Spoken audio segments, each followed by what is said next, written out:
तो कैसे हो मेरे प्यारे बच्चों। चलो आज जो हमारा टॉपिक है वो है ट्रायंगल्स के बारे में। तो आज हम ट्रायंगल्स के बारे में आज हम बात करते हैं किस तरीके से हमारे ट्रायंगल्स जो होते हैं कि इनकी जो कॉन्ग्रुएंस प्रॉपर्टी होती है वो किस टाइप की होती है और किस तरीके से हम इसके अंदर बात करते हैं। ठीक है, तो सबसे पहले मैं बात करूंगा कि जो ट्रायंगल्स होते हैं ना हमारे, वो ट्रायंगल्स हमारे कितने टाइप के होते हैं और किस तरीके से हम ट्रायंगल्स को, ठीक है, डिवाइड करते हैं। सबसे पहले मैं बात करता हूँ जो हमारे ट्रायंगल्स होते हैं, ठीक है, जो हमारे ट्रायंगल्स होते हैं वो आपके 6 टाइप के होते हैं। क्या होते हैं? आप बोलोगे 6 टाइप के होते हैं।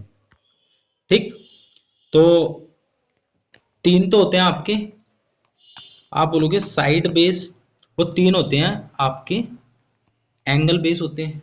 ठीक है, तो सबसे पहले मैं साइड बेस की बात करता हूं। तो साइड बेस में हमारा सबसे पहला जो ट्रायंगल आता है वो आपका आता है जिसकी तीनों साइड हमारी क्या होती हैं, बराबर होती हैं। तो ए बी सी, ये आपका ए हो गया, ये भी ए हो गया, ये ए हो गया, इसको बोलते हैं, ठीक है, आप बोलोगे इक्विलैटरल ट्रायंगल। आप बोलोगे इक्विलैटरल ट्रायंगल बोलोगे, ठीक है ना। इसकी सारी साइड बराबर होती है और जो सारे एंगल होते हैं ना, इसके तीनों एंगल वो आपके 60, ठीक है, 60 डिग्री के होते हैं। इसका जो पेरीमीटर होता है आपका 3a होता है। एरिया जो होता है आपका, आप बोलोगे √3/4 a का स्क्वायर होता है। ठीक है, अब मैं दूसरे की बात करता हूँ। ठीक है, तो दूसरे नंबर पे हमारा आता है, आप बोलोगे आइसोसेलेस।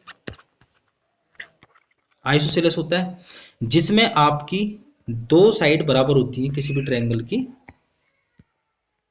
ठीक, आप उसको क्या बोलते हो? आइसोसेलेस बोलते हो। जैसे ए और ये हो गया आपका बी, ठीक है ना। नंबर 3 पे आता है आपका, नंबर 3 की बात करेंगे हम, तो नंबर 3 पे होता है आपका स्केलेन ट्रायंगल। स्केलेन ट्रायंगल होता है, ठीक है ना। इसमें क्या होता है कि तीनों साइड जो होती है ना, तीनों साइड, आप बोलोगे तीनों साइड ये डिफरेंट होती हैं, बिल्कुल अलग होती हैं, ए बी सी। ठीक है, तो आप बोलोगे ए बी और सी, ठीक है, तीनों साइड बिल्कुल एकदम डिफरेंट होती है। ठीक है, तो आप इसका एरिया जो निकालोगे वो आपका हीरोज फॉर्मूले के द्वारा निकलेगा। ठीक है ना, जैसे आप इसको √S S-के और आपका S-के ठीक है। अब बात आती है हमारी जो हमारा एंगल बेस्ड होता है। तो एंगल बेस्ड में हमारा कौन सा होता है? सबसे पहला होता है एक्यूट एंगल ट्रायंगल। ठीक है ना, आप बोलोगे एक्यूट एंगल ट्रायंगल। ठीक है, तो आप बोलोगे जो भी हमारा ट्रायंगल होता है ना, जो भी हमारा ट्रायंगल होता है, आप उसको नाम दो ए बी सी। तो इसका जो थीटा होता है ना वो लेस देन होता है 90 डिग्री। ठीक है, नंबर 2 पे आता है आपका right angle triangle. Right angle triangle, ठीक है, तो राइट एंगल ट्रायंगल में क्या होता है कि जो एक एंगल होता है ना ए बी सी, ये 90 डिग्री का होता है। ठीक है, तो आप थीटा बोलोगे 90 डिग्री का आप बोलोगे। ठीक है, नंबर 3 पे होता है आपका, आप बोलोगे obtuse angle triangle. Angle triangle, ठीक है, तो इसमें क्या होता है ना, कोई भी जो हमारा ट्रायंगल होता है वो, आप बोलोगे उसका जो एक एंगल होता है ए बी सी, मैंने ऐसे ले लिया। ठीक है, तो इसका जो एंगल होता है ना ये 90 डिग्री से बड़ा होता है। ठीक है, आप इसको बोलते हो ऑब्ट्यूज एंगल ट्रायंगल। ठीक है, तो हमारे कुछ जो ट्रायंगल्स थे वो हमारे कुछ इस तरीके से थे। ठीक है, तो मैं सबसे पहले बात करता हूँ कि जो हमारे कुछ हमारी कॉन्ग्रुएंस प्रॉपर्टी होती है। सबसे पहले हमने ट्रायंगल के बारे में जाना, अब हमारी जो कुछ कॉन्ग्रुएंस प्रॉपर्टी होती है हम उसके बारे में जानते हैं। ठीक है ना, तो सबसे पहले मैं बात करता हूँ, कोई भी हमारे पास जैसे ट्रायंगल है, ये वाला कोई ट्रायंगल है, ठीक है, और एक ये वाला ट्रायंगल है, तो आप बोलोगे कि इसका इसका अगर इसके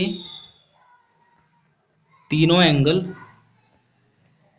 ठीक है, इसके अगर तीनों एंगल, आप बोलोगे ई, और ये हो गया सी बराबर हो गया, आप बोलोगे एफ की। ठीक है, एक तो तीनों एंगल और तीनों साइड, ठीक है, तो ए बी बराबर आप बोलोगे, ए बी बराबर दे रखा है आपका डी ई, ठीक है, और बी सी बराबर दे रखा है, ठीक है, ए बी बराबर क्या आपका दे रखा है डी, और दूसरा आपका दे रखा है बी सी बराबर दे रखा है ई एफ। ठीक है, उसके बाद में AC बराबर दे रखा है DF के, ठीक है। तो ये सारा चीज तो इसका एक ट्रायंगल के बराबर है, तो ये ट्रायंगल आपका ऑलरेडी क्या हो जा रहा है, आप लोगों के कॉन्ग्रुएंस हो जा रहा है, ठीक है ना। अब हमारी कुछ प्रॉपर्टीज होती हैं, ठीक है ना, कैसी होती हैं उसके बारे में हम बात करते हैं। जैसे कि सबसे पहली प्रॉपर्टी होती है हमारी, आप बोलोगे SAS, ठीक है ना। हमारी सबसे पहली जो प्रॉपर्टी होती है आप बोलोगे SAS की प्रॉपर्टी होती है, ठीक है। इसमें क्या होता है ना, इसमें क्या होता है, जैसे कोई भी हमारा कोई ट्रायंगल है, ठीक है, कोई भी हमारा ट्रायंगल है, तो उसकी एक साइड और एक एंगल ये वाला, और दूसरी साइड, ठीक है, दो साइडों के बीच का जो एंगल है ना वो दूसरे ट्रायंगल के बराबर होना चाहिए, ठीक है ना। मतलब कि एंगल डी तो बराबर हो गया एंगल ए के, ठीक है, और आप बोलोगे डी ई, ठीक है, डी ई आपका ये वाली लाइन इस लाइन के बराबर और ये लाइन आपकी इसके बराबर, ठीक है। तो फिर ये आपका जो ट्रायंगल है ना ये इसका कॉन्ग्रुएंस हो जाता है, ठीक है। इसको बोलते हैं साइड एंगल साइड, ठीक है, साइड एंगल साइड बोलेंगे। उसके बाद में आता है एंगल एंगल साइड, ठीक है, कि मतलब कि एक तो ये वाला एंगल, ठीक है, आप बोलोगे AS से मतलब एंगल साइड एंगल, एक तो ये वाला एंगल और इसके बीच की जो साइड है और फिर दूसरा एंगल, ठीक है ना। ऐसे ये एंगल, ठीक है, इसके बीच की जो साइड है फिर ये दूसरे वाला, तो अगर ये इसके बराबर हो जाता है तो आप बोलोगे कि ये ट्रायंगल इसका, आप बोलोगे ये ट्रायंगल इसका कॉन्ग्रुएंस हो जाता है, ठीक है ना। इसको बोलते हैं AS से, ठीक है, AS से प्रॉपर्टी बोलते हैं इसको, ठीक है। उसके बाद में आपका आता है, आप बोलोगे कि एंगल एंगल साइड आता है आपका, ठीक है, आपका आता है एंगल एंगल साइड, ठीक है। तो एंगल एंगल साइड में क्या होता है ना कि जैसे कि ए ये एंगल और दूसरा एंगल, उसके बाद एक साइड, ठीक है, एंगल एंगल साइड, ठीक है। अगर ये बराबर हो जाते हैं ना तो आप बोलोगे कि ये एक ट्रायंगल दूसरे वाले का कॉन्ग्रुएंस हो जाता है, ठीक है। आप बोलोगे ट्रायंगल फर्स्ट का ट्रायंगल सेकंड, आप बोलोगे कॉन्ग्रुएंस हो जाता है, ठीक है। और बाकी जो सारी चीजें है ना बाई CPCT के द्वारा सारी चीजें बराबर हो जाती है, ठीक है। उसके बाद में आपका आता है ट्रिपल साइड, अगर तीनों साइड बराबर हो जाती है, जैसे ये साइड ए बी बराबर डी ई के, ठीक है, ए सी बराबर हो गया आपका डी एफ के, बी सी बराबर हो गया आपका ई एफ के, तो अगर ये तीनों साइड हमारी बराबर हो जाती है इसके, तो आप बोलोगे SS क्राइटेरिया के द्वारा ये ट्रायंगल इसका, आप बोलोगे कॉन्ग्रुएंस हो जाता है, ठीक है। बाकी CPCT के द्वारा ये जो क्या नाम है इसकी सारी साइड साइड के एंगल जो होंगे वो आपके बराबर हो जाएंगे, ठीक है। अब आता है हमारा RHS प्रॉपर्टी। RHS प्रॉपर्टी में क्या होता है कि अगर कोई भी राइट एंगल ट्रायंगल है उसके सामने जो हाइपोटेन्यूज होती है, ठीक है ना, किसी दूसरे ट्रायंगल के हाइपोटेन्यूज और उसका जो बेस होता है वो, ठीक है ना, तो वो अगर बराबर हो जाता है तो फिर ये ट्रायंगल इसका कॉन्ग्रुएंस हो जाता है, ठीक है।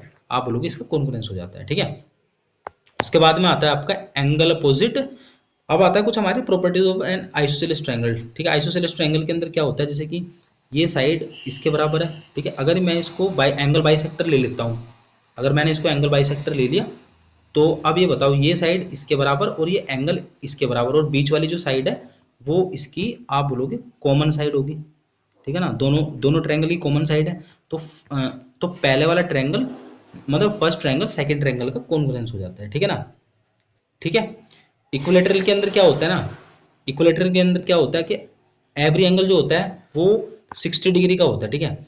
अपोजिट साइड जो होती है ना ट्रायंगल की वो हमेशा क्या होती है, side opposite of the equal angles of a triangle are equal होती है, ठीक है।